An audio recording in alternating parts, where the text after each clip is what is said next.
Municipal సాధారణ నిధులను ఒక 25 లక్షలు వెచ్చించి ఈ మహిళా భవనము నిర్మించడం జరిగింది. దీనితో ఒక సుమారు 75 మహిళా సంఘాలు బెనిఫిట్ పొందుతారు.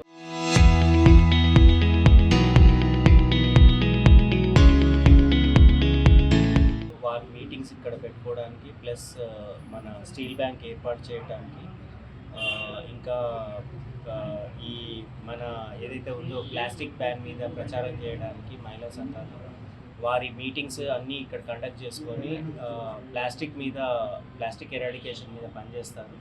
ఇవన్నీ జరగడానికి సహకరించిన మన స్థానిక శాసనసభ్యులు హరీష్ రావు గారికి మరియు మా కౌన్సిల్ సభ్యులందరికీ ధన్యవాదాలు. మున్సిపల్ చైర్పర్సన్ మంజుల రాజరాజు గారి ఆధ్వర్యంలో గౌరవ మాజీ మంత్రి హరీష్ రావు గారి కృషితోనే మున్సిపల్ కమిషనర్, గౌరవ కౌన్సిలర్ లక్ష్మణ్, మన డిఈ మేడం, ఏఈలు పృథ్వీ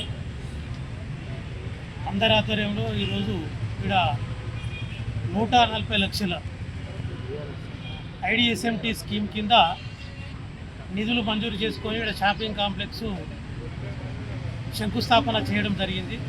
అదేవిధంగా 25 లక్షల రూపాయలతోని ఆ మున్సిపల్ ఆఫీస్ వెనకాల 40వ వార్డులో ఏదైతే ఉన్నదో 25 లక్షల రూపాయలతోని మన మహిళా భవనం ప్రారంభోత్సవం చేసుకోవడం జరిగింది.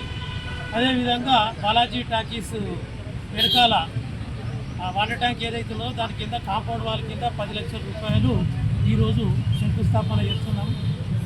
దినదిన అభివృద్ధిగా మాకు వెన్నంటి ప్రోత్సహించిన హరీష్ రావు గారికి ప్రత్యేక కృతజ్ఞతలు తెలియజేస్తూ సిద్దిపేట డెవలపింగ్లో మేము స్టేట్ లెవెల్లోనే ఖచ్చితంగా ఇది చెత్త సేకరణలో కానీ ఇళ్లలో అవార్డు తీసుకుంటున్నాము.